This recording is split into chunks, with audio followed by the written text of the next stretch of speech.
인간 본성의 네 가지 상태 또는 인간 본성의 사중 상태를 지금 다루고 있습니다. 첫 번째 상태는 무죄의 상태로서 아담이 처음 지음을 받은 상태고요. 둘째는 이제 선악과를 언약의 대표인 아담이 따먹으로 말미암아 죄의 본성의 상태가 된 그런 상태가 되겠습니다. 그리고 세 번째는 예수 그리스도 안에서 주님께서 우리에게 새 생명을 주신, 그래서 은혜의 상태가 되는데요. 그것은 이제 네 번째 섹션이 되겠고요. 그리고 죽음을 지난 이후, 그리고 또는 예수님께서 재림하신 이후에 영원한 상태에 대해서 이렇게 네 가지로 다루게 되겠습니다. 지금 저희들은 진도가 무죄의 상태를 마치고 죄의 본성의 상태 가운데, 죄의 본성의 상태에서 이 보스터는 그 세 가지로 구분하여 설명하고 있는데, 죄악의 상태, 그리고 비참의 상태, 불능의 상태에 대해서 묘사하면서 죄의 본성의 상태를 우리에게 알려주고 있습니다. 우리는 지금 죄의 본성의 상태에 들어와서 사람의 그 본성의 죄악의 상태, 본성의 죄악의 상태에 대하여 다루었고요. 그리고 이 죄악의 본성의 상태, 본성의 죄악의 상태는 모든 사람들이 부패하였다는 사실을 성경을 통해서 입증하였습니다. 보스터는. 그래서 모든 사람들은 날 때부터 부패하였다. 그래서 하나님은 그 사람들 누구든지 예외가 없이 하나님의 진노가 임하기에 합당하다. 그러므로 노아의 홍수 때에도 어린아이들도 그 심판을 받아 죽었지만 그 어린아이들이 심판을 받음은 바로 그 아이들이 순진무구한 의인이 아니라 죄인이기 때문에 그런 가능한 심판이었다라는 그러한 분명한 입지를 이야기를 하면서 모든 사람은 하나님 앞에서 부패하였다, 죄인들이다라고 분명히 말하고 있습니다. 그리고 에베소 2장 4절을 보면 우리는 본질상 진노의 자녀이다라는 부분까지를 다루었어요. 그리고 이해 부패에 들어와서 우리가 이제 사람을 다룰 때는 지정의로 이렇게 다루어 주는데요. 이 지적인, 즉 이해의 부분, 깨달음의 부분에 들어와서는 그들의 총명이 어두워지고 그들 가운데 있는 무지함과 그들의 마음이 굳어짐으로 말미암아 하나님의 생명에서 떠나 있도다. 깨닫는 자도 없고 아는 자도 없다는 그러한 내용 가운데 모든 인류는 그 이해가 완전히 어두워지고 부패되어 있다는 사실을 이제 증거하고 있습니다. 첫째는 인간의 지각은 영적인 것들과 관련해서 눈이 멀어 있다.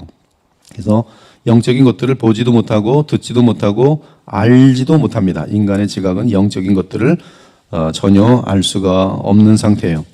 그 다음에 이 사람의 이해는 영적인 것들에 대해서 암흑 가운데 있다. 그래서 전혀 그 더듬으면서도 무엇인지 분간해 낼 수 없는 상태에 있다. 그리고 또한 인간의 지각 안에는 이 인간의 이해는 악으로 기우는 성향이 있다. 그래서 우리는 바른 것을 깨달아 알기보다는 우리의 이 지각, 이해는 오히려 그 악한 것을 더 선호하고 또 오류로 기울어지는 성향이 있다. 이제 이러한 내용을 다루었습니다. 또한 육신의 마음을 좋은 생각에 가두어 두는 것은 어려울지라도 부패한 것은 우리의 생각에 풀처럼 달라붙어 갖고 떨어져 나가지 않는다. 그래서 이 우리의 그 지각 속에는 그 어떤 더러운 것들이 떨어져 나가지 않는 것을 보여주었어요. 그리고 또한 육신의 생각은 영적인 진리를 싫어하는 정도가 아니라, 눈이 먼 정도가 아니라, 전혀 깨닫지 못하는 정도가 아니라 대적을 하면서 하나님의 진리를 대적을 하면서 받아들이기를 싫어한다. 이 내용까지 우리가 지난번에 다루었습니다. 그리고 오늘은 이 사람의 지각 안에는 그의 정욕이 좋아하는 거짓과 허위에 편향하는 본성이 있다. 바로 이 부분부터 오늘 다루게 되어 있습니다. 오늘도 이제 여러분들이 자신들에 대해서 또 우리 주변 사람들에 대해서 그래도 참 선한 면들이 있다라고 볼 수 있는 부분들이 있겠지만은 오늘 이 내용을 같이 공부하고 나면은 가슴이 너무나 아파서 숨쉬기도 좀 불편할 거예요. 왜냐하면 우리의 적나라한 모습이 하나님의 이 광명에 빛 앞에서 드러나면서 내 생각 속에 숨어 있는, 또 내 감정 속에 숨어 있는, 그리고 나의 이 의지 가운데 담겨져 있는 그 악독함과 거만함과 그 지독함이 얼마나 무서운지를 적나라하게 드러나기 때문에 우리가 이 성경적으로 지금 이 내용을 대하게 되면서 가슴이 찢길 수밖에 없습니다. 그래서 이제 거만한 사람들은 이러한 내용들이 부담이 돼서 이 강의가 싫을 것이에요. 그리고 하나님을 도망치고 싶은 사람들은 이 강의가 아마 싫을 것입니다. 그러나 나 인간의 모습을 성경을 통하여 조명하여 보면서 더욱더 겸손해지길 원하고 복음을 알기를 원하는 그런 성령의 은혜가 넘칠 때는 이 말씀이 여러분들에게 와 닿을 것이에요. 이제 사람의 이 지각 안에는, 즉 이해력 안에는, 사람의 그 어떤 생각 안에는 그의 정욕이 좋아하는 거짓과 허위에 편향하는 본성이 있다. 시편 58편 3절을 보면 악인은 모태에서부터 멀어졌으며 나면서부터 곁길로 나아가 거짓을 말하는도다. 나면서부터 곁길로 나아가 거짓을 말하는도다. 우리는 우리의 첫째 조상으로부터 물려받은 타락한 본성과 함께 거짓된 성향을 지니고 있다. 우리가 교육 등 여러 수단을 통해 하나님의 진리들을 오류로부터 지켜보려고 하여도 인간 안에는 그게 사실일 리가 없지, 진리에 대해서 이 거부하는 본성의 소리가 있어서 언제나 오류가 그들과 함께한다. 그래서 여러분들이 자신을 포함해서 굉장히 다들 오류가 많아요. 인간이 이 죄덩어리이기 때문에. 그들의 지각은, 즉 생각은, 깨달음은 그들이 부패한 본성에 따라 거짓에 편향한다. 거짓을 좋아한다. 거짓으로 향한다. 그래서 우리의 생각은 진실보다는 거짓을 듣고 그쪽으로 빠져드는 성향이 있습니다.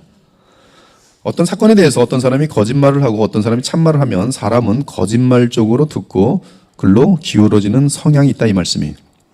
선한 얘기보다 악한 얘기를 듣고 마음이 기울어져요. 그래서 텔레비전도 뭐만 봐요? 선한 걸 봐요? 악한 것만 보는 거예요. 신들이 나는 거죠. 하와는 하나님의 말씀보다 누구의 음성을 더 선호했어요? 마귀의 음성, 뱀의 음성을 선호했어요. 분명히. 무흠했던 하와가 그럴진데 죄에 물든 의리는 얼마나 하나님 말씀보다 누구의 음성을 더 좋아할까요? 마귀의 음성을 좋아하게 돼 있어요. 이게 편향돼 있어요. 그러니까 이것을 우리가 성경에 의해서 인정을 해야 되는 거예요. 빨리 알아야 돼요. 아, 나는 그냥 가만히 있으면 누구의 음성을 좋아해요? 뱀의 음성을 좋아하게 돼 있어요. 가만히 있으면, 깨어있지 않으면, 성령의 인도하심을 받지 않으면 누구의 음성을 따라가게 돼 있어요? 늑대의 음성을 따라가게 돼 있어요. 뱀의 음성을 따라가게 돼 있어요. 마귀의 음성을 따라들어가 있어요. 그것이 인간의 본성이란 말이죠. 지금 죄악된 본성이란 말이에요. 아담은 하나님 말씀보다 누구의 음성을 더 좋아했어요? 아내 하와의 음성을 좋아했어요. 여러분이 하나님 말씀 성경보다 누구 말을 듣길 좋아해요? 친구들 말을 더 좋아해요. 설교자의 음성보다 자기네들끼리의 대화를 더 좋아해요. 그리고 거기서 얼마든지 진리를 대적하는 의견들을 수렴해 올 수가 있어요. 왜? 아담도 그랬어요. 우리의 조상 아담이, 죄를 범하기 전이었던 아담이 하나님의 음성보다 하와의, 죄에 물든 하와의 음성을 더 좋아했어요. 하물며 죄된 우리는 얼마나 주님의 음성보다 부패한 인간들의 음성을 좋아하겠어요. 그래서 성경 읽기보다 텔레비전, 뉴스를 더 좋아하는 거예요. 분명히 사람들은 복음의 말씀보다 어둡고 거짓된 불의한 음성을 더 선호합니다. 이것을 여러분이 인정하십니까?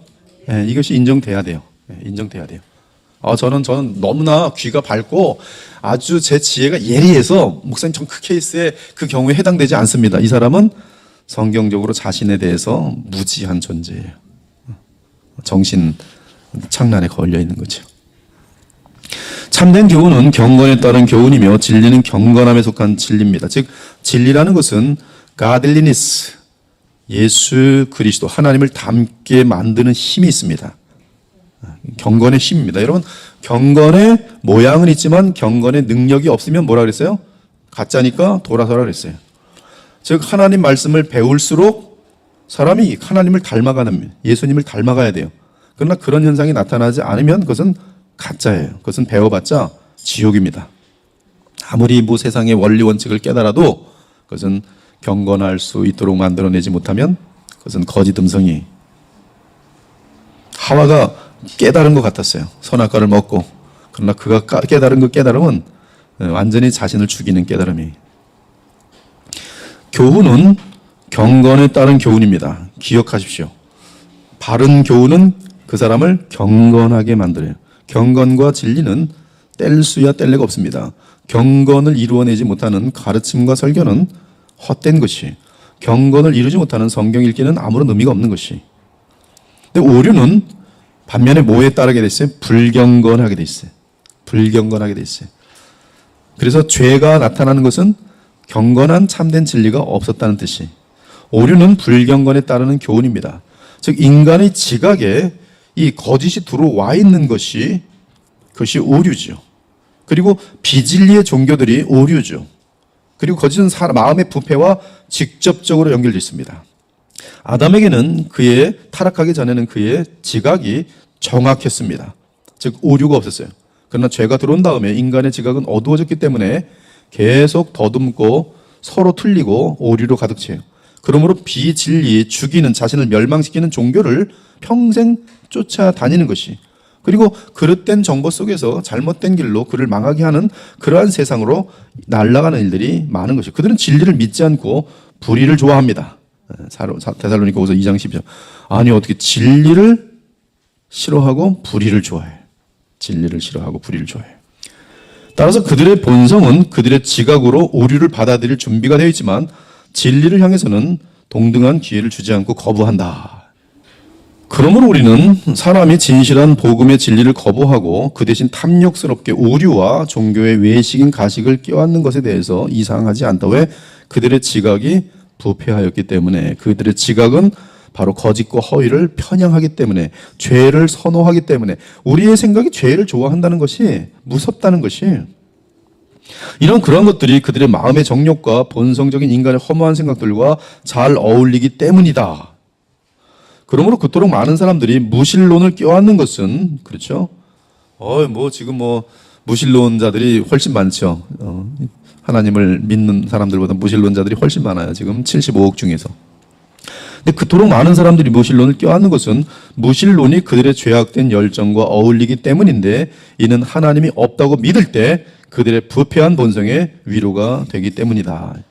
이 드프라프의 참된 믿음이라는 그 내용을 보면, 하이델베르그 강론을 보면은 거기에 그 드프라프의 깊은 통찰력이 있는데, 인격의 부패에 있어서, 인격 지정의 부패에 있어서 생각의 부패가 고쳐지는 것이 가장 어렵다고 돼 있어요. 지각이 비블리컬해야 되는 것, 성경화되는 것이 가장 어려운 작업이라고 돼 있어요. 이것은 하루아침에 될 수도 있는 것도 아니고, 절대로 성령 받는다고 되는 것도 아니고요. 이것은 굉장히 많은 시간과 자기를 부인함과 내가 얼마나 죄인된 존재인지를 인정하는 가운데 그리스도를 붙드는 그러한 철저한 경건의 훈련과 비례되는 것이기 때문에, 그리고 제가 졸업한 외민에서는 그 성령 충만이라는 것, 비블리컬 띵킹, 성경적인 사고방식과 붙어 있다고 가르치고 있어요. 즉 성경적인 사고방식을 할 수 있는 것이 곧 성령 충만이에요. 네, 그만큼 우리 인간들은 성령의 도우심이 없으면 성경적인 사고를 가질 수가 없어요. 그러니까 자기 멋대로 생각하는 거죠. 그러니까 우리가 하나가 되려면은 하나가 됩시다. 이래서 하나가 되는 게 아니에요.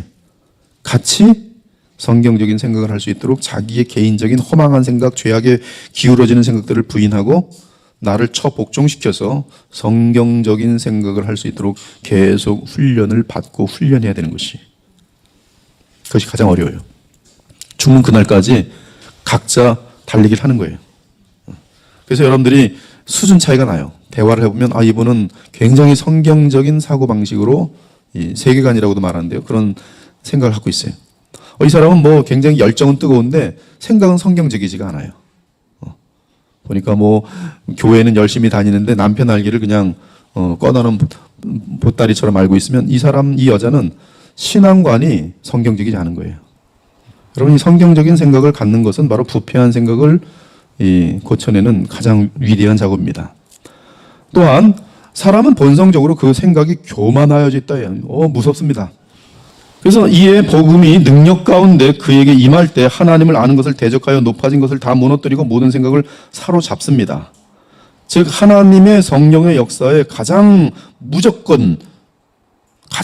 급선무는 이 교만을 무너뜨리는 것입니다. 이 교만이 무너지지 않은 사람은 그 생각의 부패의 극치 상태 속에서 그걸 머물고 있는 상태이기 때문에요. 그 생각은 이 성경과 어울릴 수가 없어요.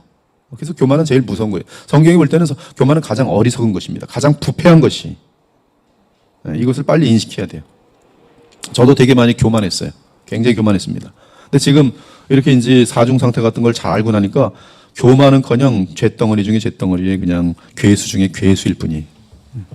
사람은 본성적으로 자신을 높게 생각하는데 이는 타락한 아담으로부터 물려받은 죄성입니다. 마귀는 얼마나 교만하냐면 내가 지금 하나님을 이길 수 있어. 착각 속에 완전 자가 당착 속에 있어요. 지금도 마찬가지 상태입니다. 기회를 엿보고 있어요. 피조물이 창조주가 되겠다는 것이. 그래서 교만이 낳는 어리석음입니다. 사람의 미혹된 지각은 수천 수만의 허상의 아름다움에 빠져든다. 그래서 얼마나 또 여자들도 이 교만의 극치로까지 달려가냐면 누가 봐도 못생겼는데 자기가 거울을 보면서 나르시즘에 빠져갖고 눈물을 펑펑 흘려요. 이렇게 아름다울 수가. 가능한 얘기입니다. 사람의 행위가 자기 보기에는 모두 옳아 보이기 때문에 그는 자기가 택한 길이 옳다고 여긴다. 지금도 정치 지금 한국의 정치 가지고 얘기할 때 자기 생각이 다 옳다 그러죠. 그리고 다 틀린 거예요, 서로. 그러니까 서로 욕하는 거예요. 목사님들끼리도 자기 생각이 맞다 그러면서 이렇게 얘기하면 저쪽에서는 네 생각은 틀리다 그러고 하면 나중에 화들이 많이 나니까 적그리스도라 그래 서로. 너무 많이 가요. 구원받지도 못한 목사를 그래요. 하물며 목사의 세계도 그런데 지금 얼마나 지금 일반인들의 세계 속에서는 더 무섭겠어요. 자기가 택한 길이 옳다고 여기. 그는 더 나은 상태를 알지 못하므로 자신의 상태가 좋으며 그는 율법이 없이 자기 멋대로 삽니다. 자기 멋대로 자기 생각의 소견에 옳은 대로. 이것이 바로 교만이. 그러므로 그의 소망은 강력하고 그의 확신은 견고합니다. 얼마나 확신들이 있는지 몰라요. 이는 하늘을 대항하여 높아지는 또 다른 바벨탑이다. 그의 생각은 어둠의 세력이 그것을 붙들어주는 한 무너지지 않을 것이다. 와, 무섭습니다. 틀린 생각, 부패한 생각, 썩어진 생각, 망할 생각을 하고 있는데 확신을 갖고 있기 때문에 무너지지 않아요.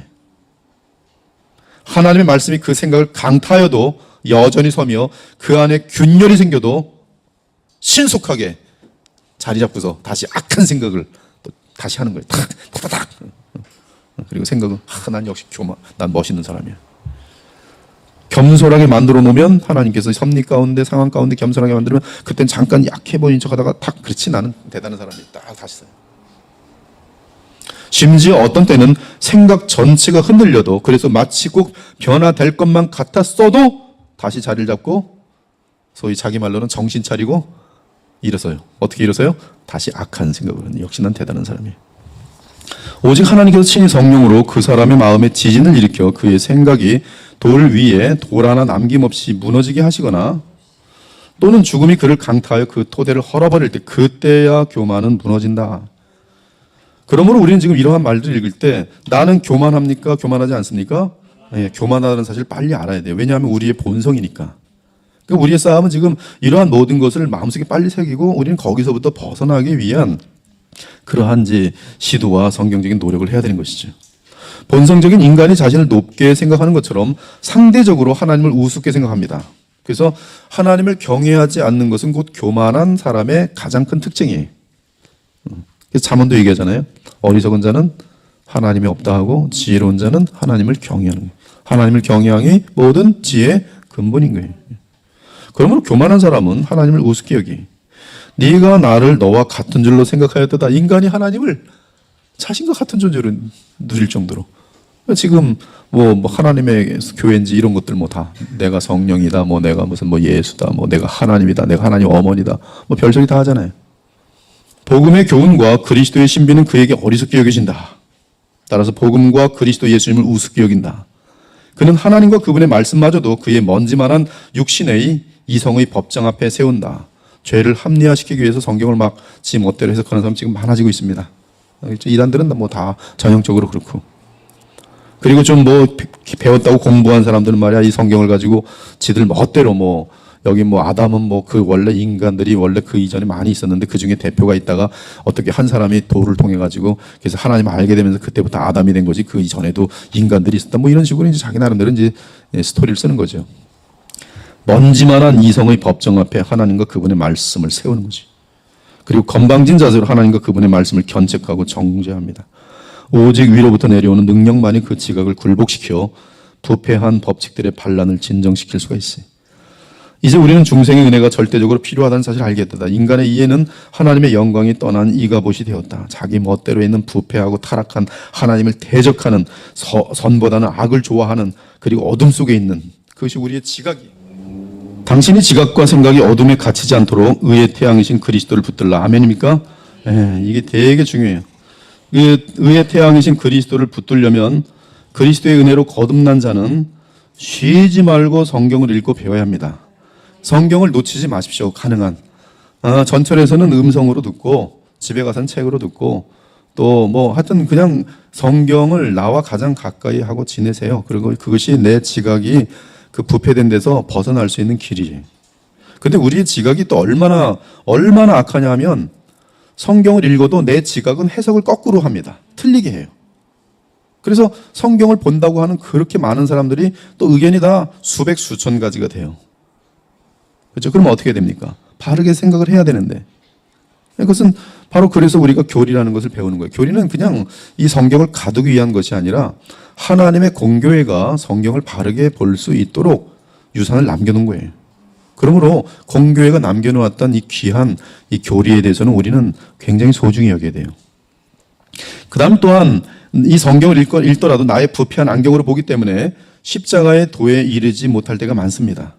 그러므로 복음의 능력으로 경건하여지고 있고 사람들을 경건하게 만들 수 있는 그러한 바른 교사에게 충만한 성령 충만한 교사에게 그리고 아버지의 심령을 가진 목자에게 성경 읽는 법을 배우셔야 돼요.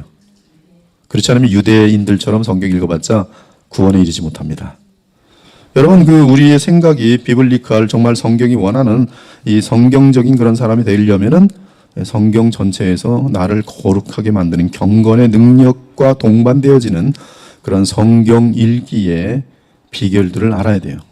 그렇게 읽으려면 성경이 성경을 어떻게 읽는가, 예수께서는 성경을 어떻게 읽었는가, 신약은 구약을 어떻게 읽었는가, 구약은 신약에 대해서 예수님 메시아 오실 것에 대해서 어떻게 바라보고 있었는가, 그 다음에 사도들은 성경을 어떻게 보았는가, 이런 것들을, 그 다음에 기독교 역사는 성경을 어떻게 보기를 우리에게 추천하는가, 이 정도만 알아도 답이 나와요. 답이 뭐로 나오는지 아세요?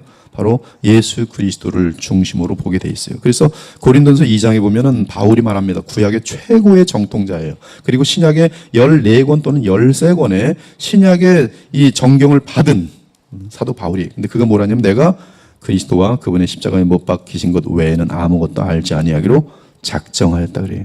그게 뭐예요? 성경 전체가 누구에 대한 거예요? 예수님에 대한 거예요. 예수님과 그분의 십자가에 못 박힌. 또한 성경 전체를 요한복음 20장 31절에서는 뭐라 그랬어요?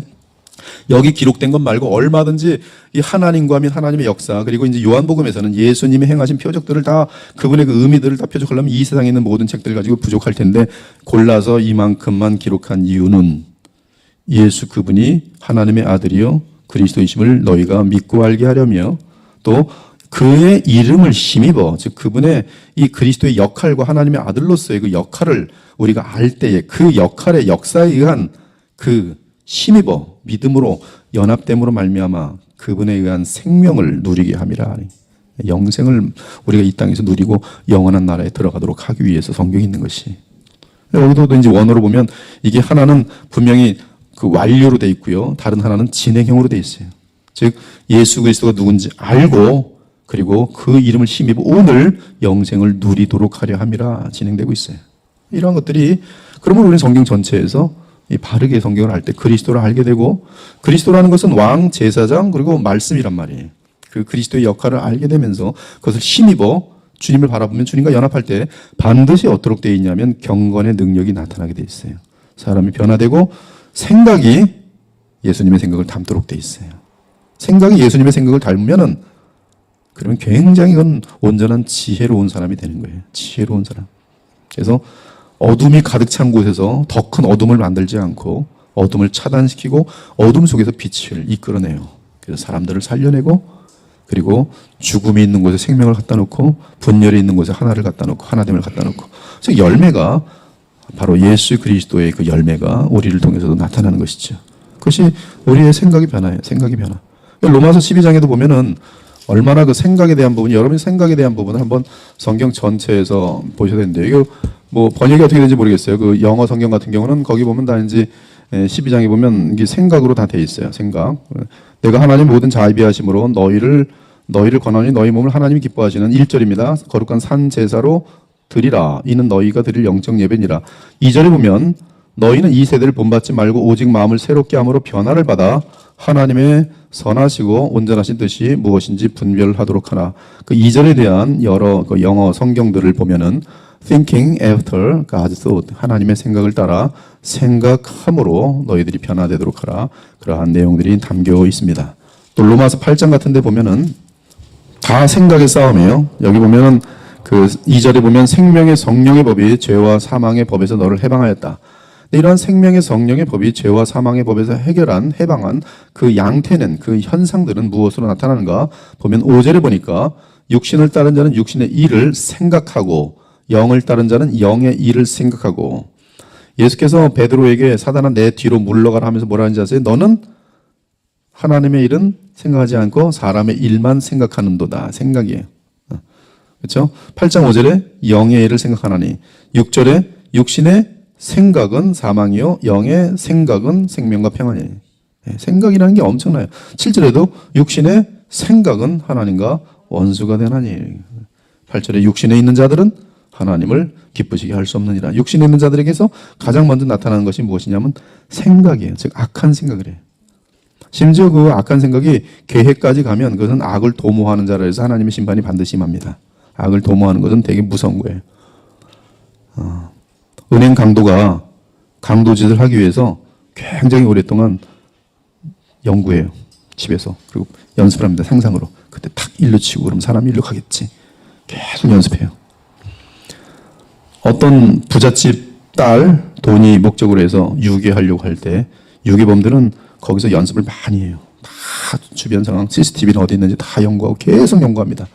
그리고 기회를 보고 있다가 탁 하고 채가는 거예요. 그게 도모예요. 악을 도모하는 거예요. 연약해서 순간적으로 어쩌다 죄를 짓는 것과 몇 개월 동안 악을 계획하는 것과는 질이 틀려요. 그래서 후자에 대해서는 하나님의 심판이 반드시 임합니다. 생각. 무서워요. 교회에서도 생각으로 계획을 해서 만약에 어떤 악한 일들이 진행된다. 그건 굉장히 무서운 것이. 그것은 굉장히 무섭습니다. 그래서 우리가 생각이 부패했다는 것을 알고 그러한 또 다른 악을 도모하는 자리까지 가지 않도록 굉장히 주의해야 돼요. 관심이 나의 영광이 아니면 사실 악을 도모할 필요가 없습니다. 주님만이 나의 기쁨이면 이 세상에서 이렇게 도모할 게 있어요. 다 뺏어가려면 주면 되는 거고. 그래서 여러분들이 그 성령으로 충만하시면서 그 이 생각의 부패에 빠지지 않도록, 생각의 부패에서 안 빠질 수는 없어요. 그렇죠? 우리는 이 근본적으로 생각이 부패이기 때문에 가만히 있으면 부패한 생각밖에 할 수 없어요. 솔직히 그렇잖아요. 여러분 생각할 때 뭘 생각해요? 저 여자 이쁘네. 벌써 마음속에 더러운 생각들이 들어가는 거예요. 뭐든지 그렇죠. 드라마를 보면서도 드라마 보면 생각이 다 그걸 따라가고 있는 거죠. 그럼 드라마에 있는 흘러가는 생각들이 건전하고 경건한 겁니까? 안 그렇죠. 그래서 드라마는 이 진심이라는 걸 가지고 사람들을 많이 속여요. 불륜을 했어요. 근데 둘이서 진실하게 사랑해요. 너무 아름답구나. 나도 불륜해야지. 그래서 지금 사람들은 이제 간통죄도 다 사라진 거 아니겠어요? 간통죄가 사라진 거는 이제 그건 죄가 아니라는 거죠. 너한테 피해를 끼친 거는 민법으로 보상하든 그런 거나 좀 하면 되는 것이고, 이건 형법으로 다룰 문제가 아니라는 거예요. 인간의 인권이라는 거예요. 인권이 이제는 죄를 져도 상관이 없다는 거예요. 애를 뱃속에서 죽였어요. 여러분 1살짜리 태어난 아이 죽이면은 사람들이 아마 저놈 죽일 놈이라고 할 거예요. 근데 1살짜리보다 더 연약한 아이가 누구예요? 내 뱃속에 있는 태아예요. 태아를 죽여놓고서는 인권이라 그래요. 그리고 그것을 합법화시키려고 있어요. 낙태. 이 생각이 다 인간들의 생각이 가장 악해 있는데 그걸 가지고 아무렇지도 않게 다들 그렇지 그 멋있는 생각이야. 다 자기 속에 있는 제 엄마 아빠의 피들을 그냥 꾹꾹 죽이고 있는 거예요. 의사들은 쭉쭉 주사기를 집어넣고 살아있는 생명한테 쭉 독약을 집어넣는 거예요. 그것처럼 만행이 어디 있으며 그것보다 더 무서운 죄가 어디 있어요. 정말 조그만 벌레 하나도 착한 벌레면 죽일 때 가슴이 아픈데, 자기 뱃속에 있는 자기 생명, 자기를 닮은 생명, 자기가 사랑하는 사람과의 귀한 생명이 왜 죽였어요? 지금 돈이 좀 부족해서요. 얘 태어나면 가난할까봐 생활이 안 될 것 같아서요. 그건 엄마가 얘 태어나면 아빠는 별로 신경도 안 쓸 텐데 엄마는 고생할 거잖아요. 그런 거는 공평하지 않잖아요. 죽여버리는 게 낫죠. 여러분 이런 생각들이 지금 우리 모든 사람들에게 평범화되고 있다는 게 무섭지 않습니까? 동성애 같은 것들은 여러분 동물들을 갖다 놨을 때 자동으로 자연적으로 동성애 하는 거 봤어요? 동성애라는 것은 남자와 남성 간의 성적인 행위를 말해요. 그래서 더러운 표현이 있잖아요. 그것이 이 동성애 소도마이 시작입니다. 어떤 잠깐 감정적으로 헷갈리는 그런 걸 말하는 게 아니에요. 지금 성경이 말하는 동성애는 육체적인 결합이에요. 그래서 육체적인 결합은 자연스럽지가 않아요. 가장 더러운 데다가 서로 쑤시고 있는 거예요. 근데 그것을 인권이라고 하면서 지금 허용하자는 거잖아요. 전 세계가. 인간의 이 지각이 썩고 문드러지고 하나님을 반항하지 않고서야 어떻게 그런 생각이 나올 수가 있냔 말이에요. 동물들도 할 수가 없어요.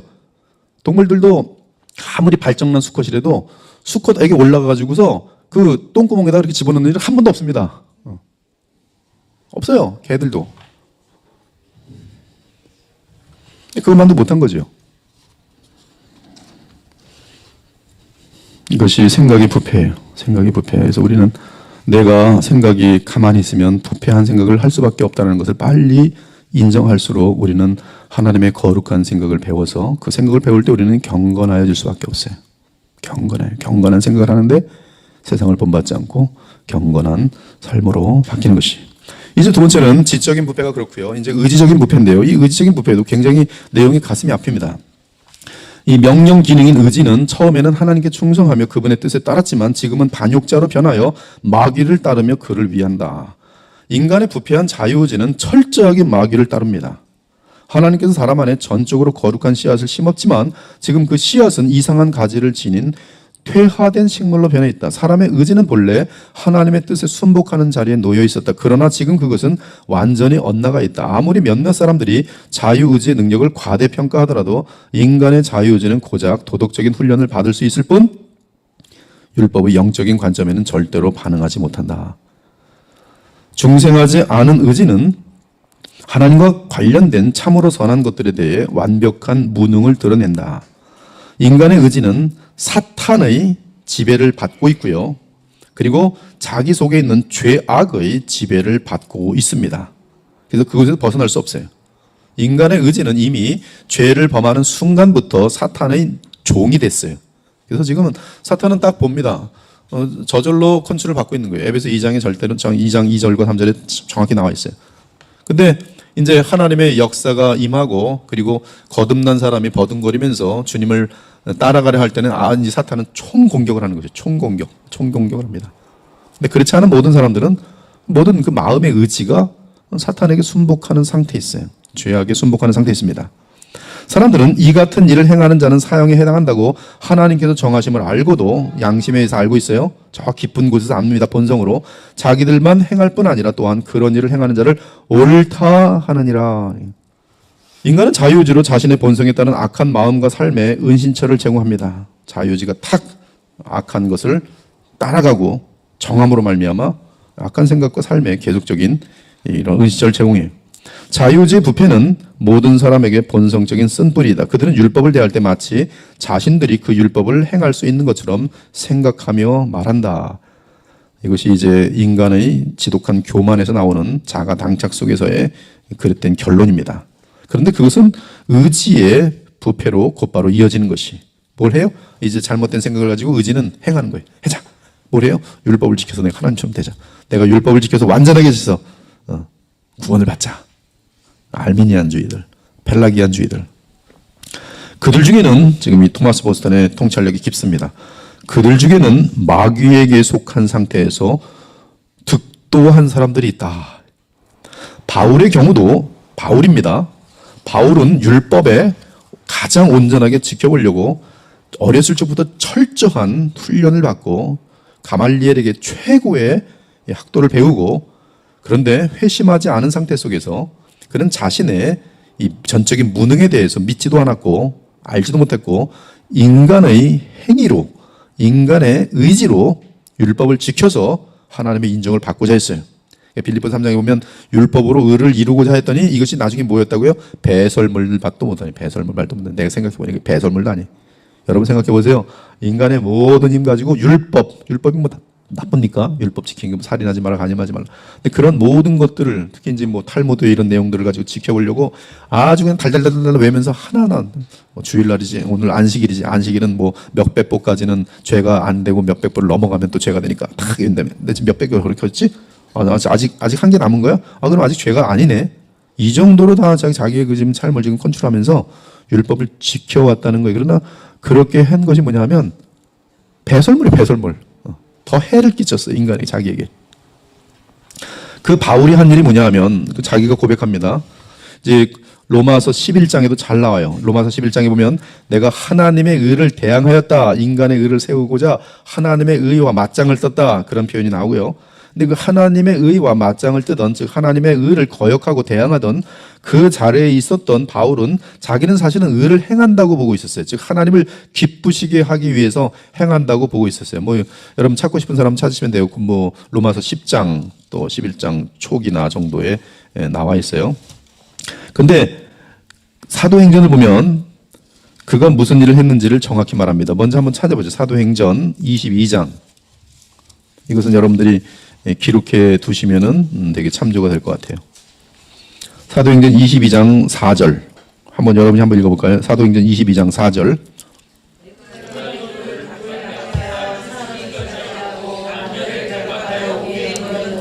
네, 바울이 자신의 힘을 가지고 율법을 지키고자 최선을 다하던 때의 현상은 바로 하나님을 바로 사랑하고 연합되어 있는 그리스도 안에서의 하나님의 참된 백성을 죽이고 또 결박하여 옥에 넘기는 일을 했어요. 근데 이 내용을 좀 더 상세하게 살인한, 자기가 직접 칼로 죽인 건 아니고요.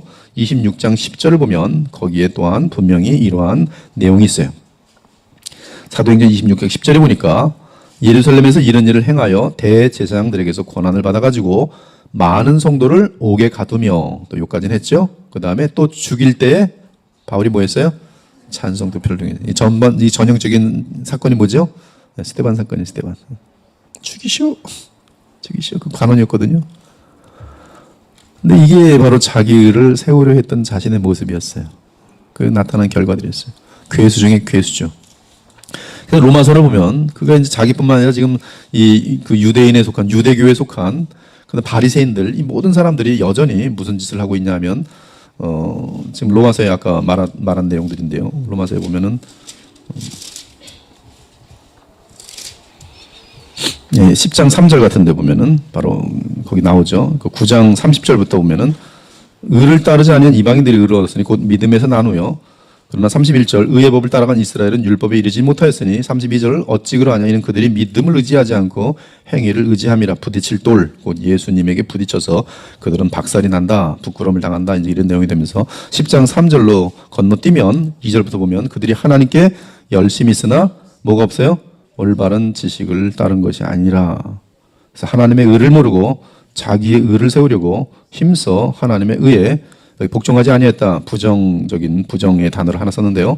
좀 더 원어로 보면 대적하였다. 노골적으로 대적하였다. 하나님을 대적하였다. 그 뜻이 되겠어요. 데살로니가 전서를 보면은 2장 유대인들이 나와요. 유대인들, 즉 이 하나님께 열심히 있다 하지만 그러나 바른 지식이 없는 가운데 인간의 힘을 가지고 율법을 지켜서 구원을 얻겠다고 하는 이들은 결국 어떻게 되어져 버렸는가 하면 15절부터 봅니까? 유대인은 주 예수와 선자들을 죽이고 우리를 쫓아내고 하나님을 기쁘시게 하지 아니하고 모든 사람에게 대적이 되어 우리가 이방인에게 말하여 구원받게 함을 그들이 금하여. 그래서 사도행전 보면 유대인들이 계속 누굴 방해해요? 사도들 방해해요. 그래서 어떻게 됐어요? 자기 죄를 항상 체험해 노하심이 끝까지 그들에게 임하였느니라. 이것이 지금 자유의지를 가지고 그 상태, 악한 상태 속에서 의를 행하려고 해보는 어리석음들의 모습들이, 이것이 그들의 자유의지가 얼마나 부패되어 있는지를 보여주는 그런 내용인 것이. 그래서 다시 바울의 경우는 회심하지 않은 상태에서는 선을 향한 자기 자신의 전적인 무능에 대해 전혀 믿지 않았다. 그러나 회심 후에야 자신의 무능을 철저하게 알게 되었다. 사람은 그의 의지가 은혜의 능력에 의해 변화되기 전까지는 결코 율법의 강령을 마음으로부터 진심으로 하나님이 기뻐하시는 방법으로 지킬 수 없다. 거듭나면 마음으로부터 사람을 사랑하고 하나님을 사랑할 수 있어요. 그 생명이 임하기 때문에. 율법을 지키더라도 마음으로부터 지킬 수가 있어요. 예수님께서는 그래서 그 얘기를 한 거예요. 여인을 보고 음욕을 품는 자마다 이미 간음하였다. 그럼 간음하지 않는다는 것은 어디서부터 간음하지 말아야 되는 거예요? 마음으로부터 간음하지 않는 것이. 행함이 없는 것, 그것만이 간음하지 않은 게 아니라 이미 마음속에 은큼한 마음을 가지면 간음인 것이. 성경은 그래서 우리의 마음이 근본적으로 바뀌어야만 하나님이 말씀하시는 간음죄를 짓지 않는 것이 돼요. 근데 그것이 이 거듭난 사람들에게는 가능한 것이 가능해요. 둘째, 중생하지 않은 의지는 선을 싫어한다. 선이라는 것은 인간의 어떤 그 인간들이 만든 인간들의 어떤 다수결에 의해서 만들어지는 선이 아닙니다. 성경에서 말하는 선은 하나님의 기준이고 하나님의 율법이 기준입니다. 즉 하나님과의 관계가 이 선을 결정하는 것이, 선한 상태에 있으면 하나님과 믿음과 사랑의 관계요, 악한 상태에 있을 때는 하나님과 원수가 되는 관계가 되도록 되어 있습니다. 죄는 사람의 본성적인 요소이다. 물고기가 물에서 나와서 마른 땅으로 가는 일이 없듯이 죄는 사람으로부터 떨어지는 일이 없다. 죄는 사람에게 붙어 있어요. 인간은 그리스도께로 나아올 수 없을 뿐만 아니라 가려고도 하지 않는다. 가려고도 하지 않아요. 여러분들은 왜 예수님께 왔어요? 성령께서 effectual calling, 효력적인 부르심으로 여러분에게 역사하셨기 때문에 여러분들 지금 이 자리에 와서도 지금 예수님을 믿고 있지만, 예수님을 믿다가도 여러분 솔직히 본질상은 자꾸 어디로 가요? 딴 데로 가죠. 오늘은 한 주 빠질까? 놀러 갈까? 얼마나 자주 그래요.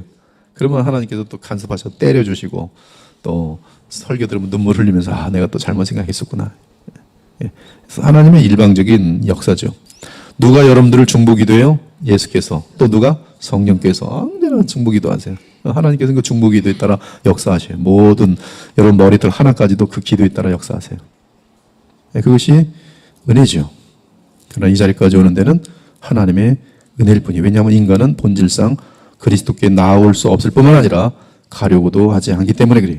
그는 부패한 상태에 있으며 씻는 것을 싫어한다. 내가 얼마나 오랜 후에야 정결하게 되겠느냐. 그는 병들었지만 여전히 치료한다. 그는 병을 너무나 사랑한 나머지 참된 의사를 혐오한다. 혐오할 뿐만 아니라 참 의사를 죽여버렸죠.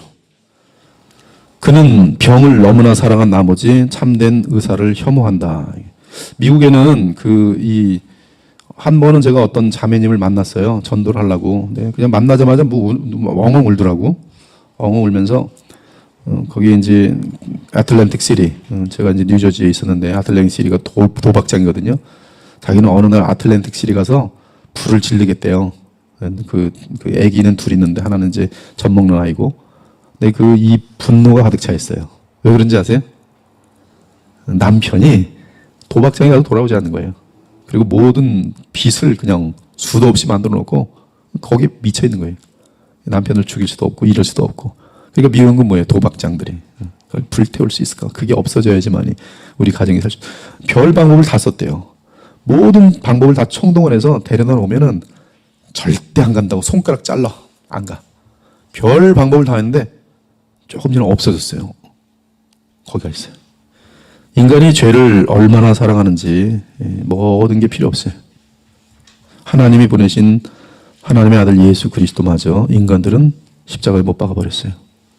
이것보다 더 무서운 증거가 어디 있습니까? 인간이 부패하고 독에, 악독과 죄악에 물들었다는 것, 그들의 자유의지가 얼마나 악한지 이거보다 더 큰 증거가 어디 있어요? 사람들이 그들의 마음을 경건한 의무에 쏟는 것이 얼마나 힘들고 괴로운가. 그들의 몸은 규정에 따라 모이지만 그들의 마음은 그들의 탐욕을 따라 저 언덕 아래 있어요.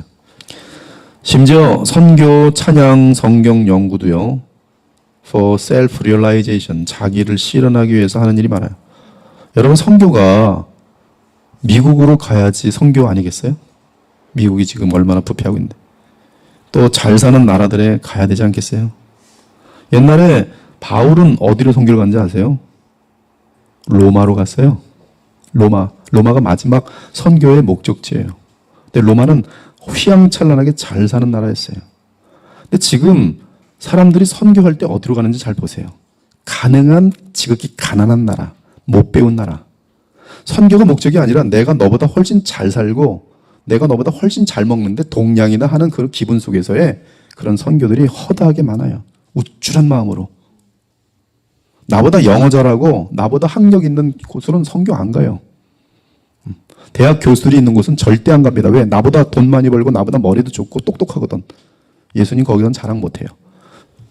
주님께 영광 돌리는 마음이 없어요. 그것을 이용해서 자기 영광을 추구하는 거죠. 성경 많이 공부해요. 왜? 내가 많이 알고 있다는 것을 드러내기 위해서. 그들은 선한 일에 어느새 실증을 느낀다. 이는 거룩한 의무는 그들의 부패한 본성과 맞지 않기 때문이다.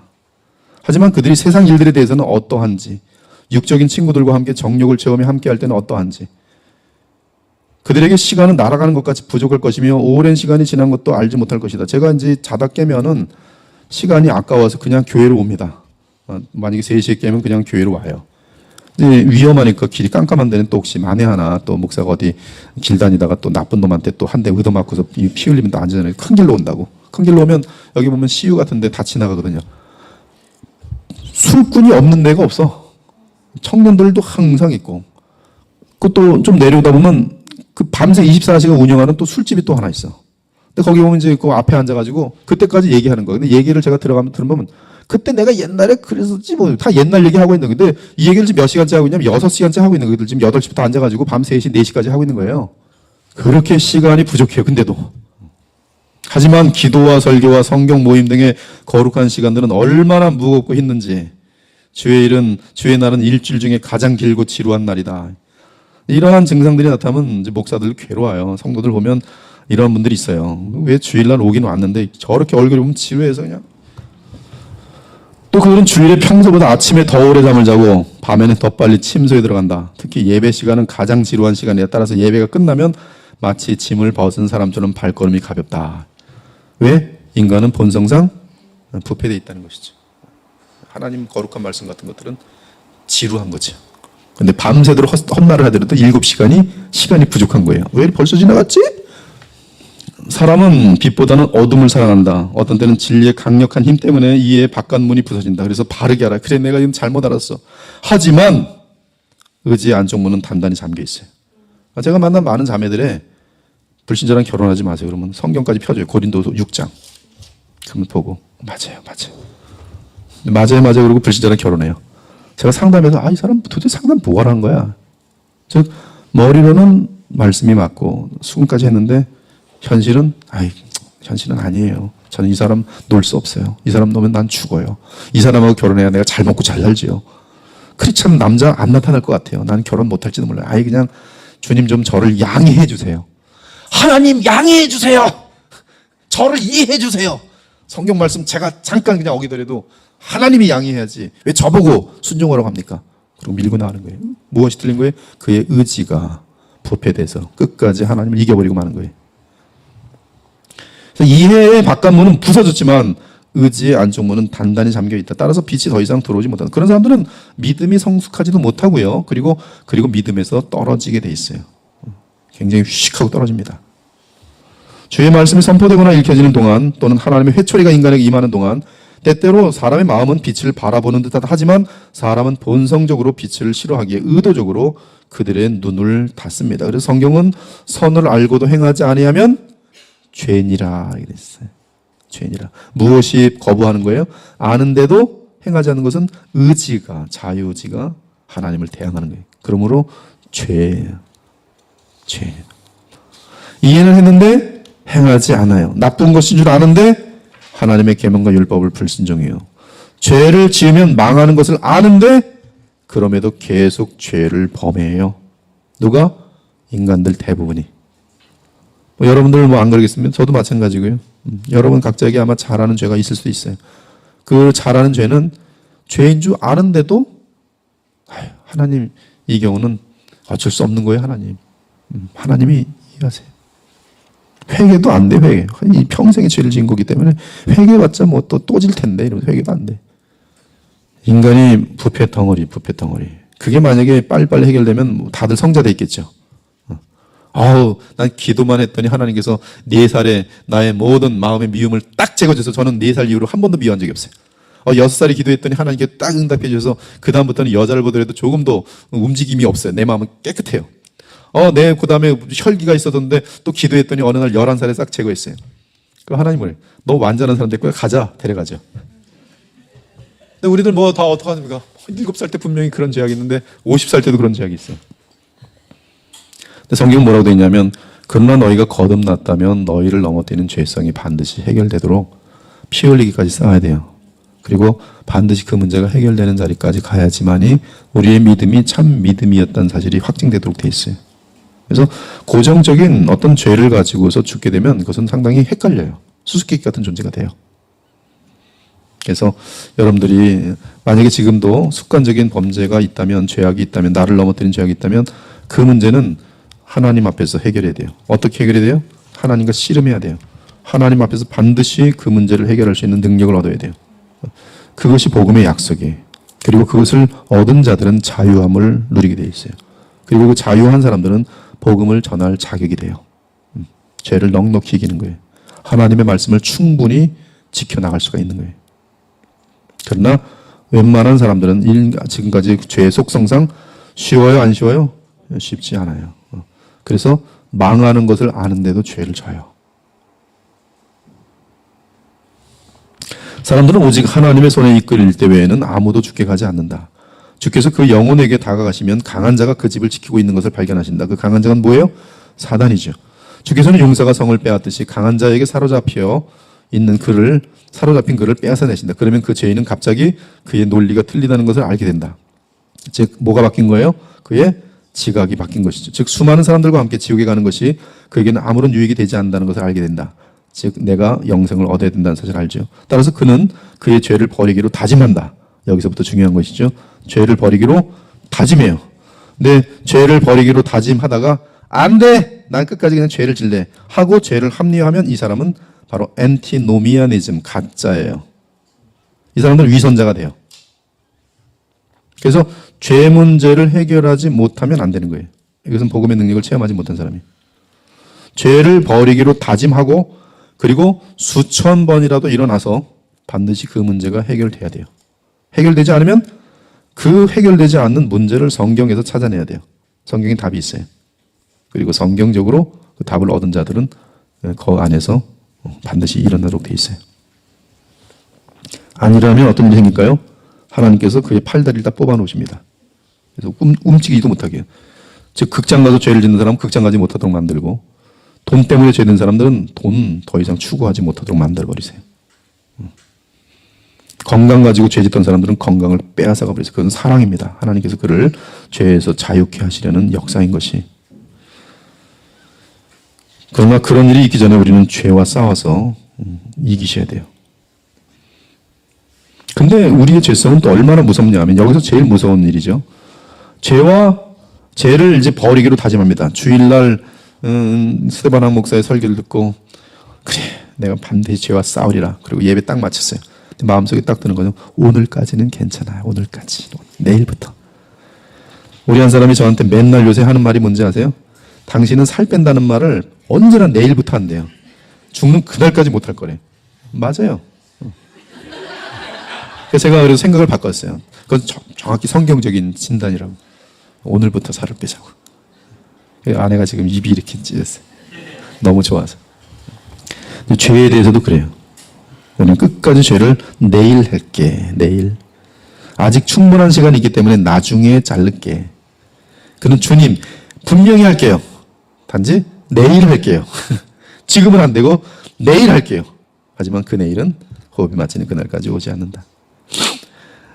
또한 때때로 사람들은 주님께 통렬한 책망과 매를 맞고 주께 나와 기도하고 죄를 고백하는 때가 있다. 양심의 가책 때문에 몇몇 정욕들을 버리기도 한다. 하지만 다른 정욕들은 오른쪽 눈과 손처럼 남겨둔다. 그 나를 아프게 했던 거는 잘라내는데 아직도 다른 정욕들은 삭제 두는 거예요. 그는 마치 이스라엘 사람들이 애굽에 있을 때 마음껏 먹던 생선을 기억하며 억울해하는 마음을 가졌던 것처럼 그가 버린 몇몇 정욕들을 바라보면서 아쉬워하며 슬퍼한다. 오늘 여기까지 하겠습니다. 지금 이 모든 묘사들은, 지금 진술들은, 설명들은 우리의 의지가 얼마나 하나님을 끝까지 말 안 듣고 대항하고 죽도록 도망가는지. 여러분 애 키워보면 그런 거 못 느끼겠습니까? 어떻게 이렇게 말을 그렇게 안 듣고 하라는 것만 안 해줘. 하지 말라는 것만 골라 할까? 그러면 여러분 그냥 이렇게 생각하시면 돼요. 아하, 우리 인간들은 죄 부패 속에 가득 차 있구나. 이에게 누가 필요해? 아이 그때마다 뭘 해야 돼요? 아이를 붙들고 안고 너 이렇게 하지 마. 그거 가지고 돼요? 안 돼요? 안 돼요. 어떻게 돼요? 그 아이를 붙들고 눈물로 기도하세요. 그 앞에서 주여 우리 태영이가 오늘도 하나님 앞에 범죄했습니다. 이 아이에게 죄를 잃을 수 있는 힘을 주시고 주님 용서해 주시고 복음적으로 대하란 말이에요. 아이들이 민망해. 아빠가 내가 뭐 잘못하는 거 잡을 때마다 눈물로 기도하니까 민망하면 그럼 얼마나 변화될 가능성이 많겠어요. 근데 하지 마.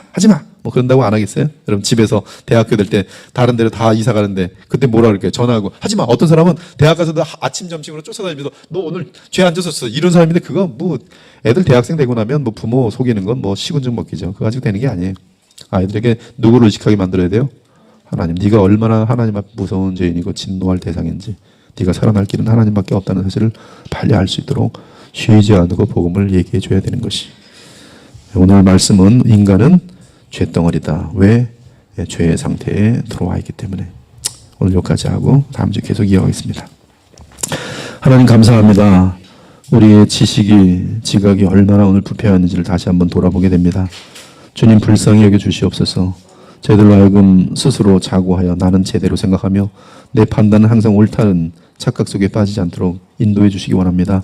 항상 말씀을 가까이 하고 기도로 깨어있는 가운데 주님과 교통하는 시간이 깊어지게 하시고 주님의 생각이 우리의 생각이 되어지는 그런 주님과의 사랑과 연합이 우리의 믿음을 통해서 좀 더 깊어질 수 있도록 도와주시기 원합니다. 오직 그러할 때만 하나님의 생각을 따라 생각할 수 있으며 주님이 슬퍼하는 것에 슬퍼할 수 있고 주님이 기뻐하시는 것에 기뻐할 수 있으며 예수님처럼 아버지의 뜻이 무엇인지를 알아 그 뜻을 따를 수 있는 저희들이 될 수 있는 줄 믿습니다. 주여 우리는 죄인입니다. 주여 우리는 주님 없이는 죄덩어리임을 고백합니다. 주님 없이는 우리의 생각은 곳곳에 항상 하나님과 원수된 생각뿐을 할 수 없음을 고백합니다. 주여 불쌍히 여겨 주옵소서. 그러나 주께서는 우리를 먼저 사랑하셔서 이렇게 하나님 말씀을 알 수 있고 주의 말씀을 배울 수 있는 자리로 인도하시니 감사합니다. 우리가 성경에 게을러질 때는 또 경각하게 하셔서 성경으로 돌아가게 하시니 감사합니다. 기도가 게을러질 때는 기도할 수 있도록 권면하시니 감사합니다. 내 욕심을 이루려는 기도를 하나님께서는 고치셔서 먼저 그의 나라와 그의 의를 구할 수 있는 기도로 인도하여 주시니 감사합니다. 우리의 생각이 날마다 깊어지게 하여 주옵소서. 날마다 성경적으로 변화되게 하여 주옵소서. 말씀을 사랑하는 마음이 우리 속에 가득 차게 하여 주옵소서. 내 멋대로 내 뜻대로 완고한 강팍한 마음 가지고 살지 말게 하시고 주여 어린아이처럼 주님의 말씀이면 무엇든 다 순종할 수 있는 이삭과 같은 순종하는 믿음 허락하여 주옵소서. 주님이 우리를 위해 예비하신 아름다운 모든 현실들을 누리며 하늘의 축복들을 누려가면서 주님과 영원히 사랑하고 동행할 수 있도록 주여 인도하여 주시옵소서. 세상이 험난합니다. 어둡습니다. 진리가 무엇인지 알 수 없는 그러한 자기 멋대로 자기 소견에 따라 살아가는 사사기의 시대를 살고 있습니다. 아버지 하나님 진리 대신 큰 태양이신 우리 주 예수님을 바라보게 하여 주옵소서. 구원을 잃지 않도록 도와주시옵소서. 주님 바라보며 남은 삶을 믿음으로 걷게 하여 주시옵소서. 이 자리에 배운 모든 분들이 말씀의 위대함 때문에 이 어두운 세상 가운데 하나님께 귀하게 쓰임받도록 역사하시고 복을 내려 주시옵소서. 살아계신 우리 주 예수 그리스도 이름으로 간절히 기도 올려옵나이다. 아멘.